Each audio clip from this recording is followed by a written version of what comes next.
Akeo was born on the shores of a blue lake. When she was 10 years old, the government decided to integrate the lake into a game reserve. Akeo's family and people were forced off their land.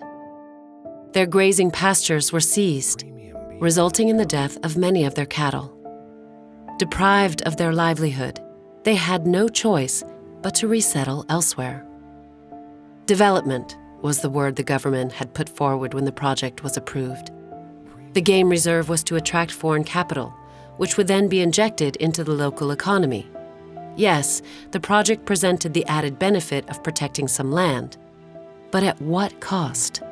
Top-down, market-driven growth models that focus primarily on profit to revive economies rarely contribute to improving the lot of the many. More often than not, they are geared towards privatization and liberalization, and are responsible for perpetuating colonial legacies and deepening inequalities. Yet they have dominated the development aid scene for decades, being at the very heart of the structural adjustment programs put in place by the IMF and the World Bank in the 1970s.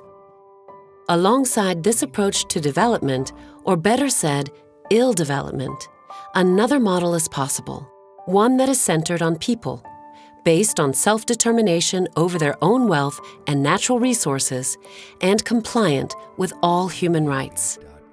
This second model, the only truly sustainable one, was enshrined by the UN General Assembly in 1986 in the Declaration on the Right to Development. The Declaration on the Right to Development recognizes development as a comprehensive economic, social, cultural, and political process designed by the people for the people. It emphasizes participation in decision-making processes and equity in the distribution of resources and wealth. Amid the current ecological, economic, social, and political crisis, the right to development is more relevant than ever. But how can the Declaration become more than a pipe dream?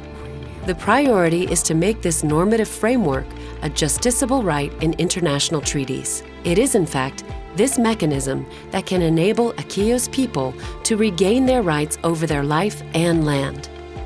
At the local and international level, organizations and social movements can come together to assert this right and collectively defend freedoms and the planet.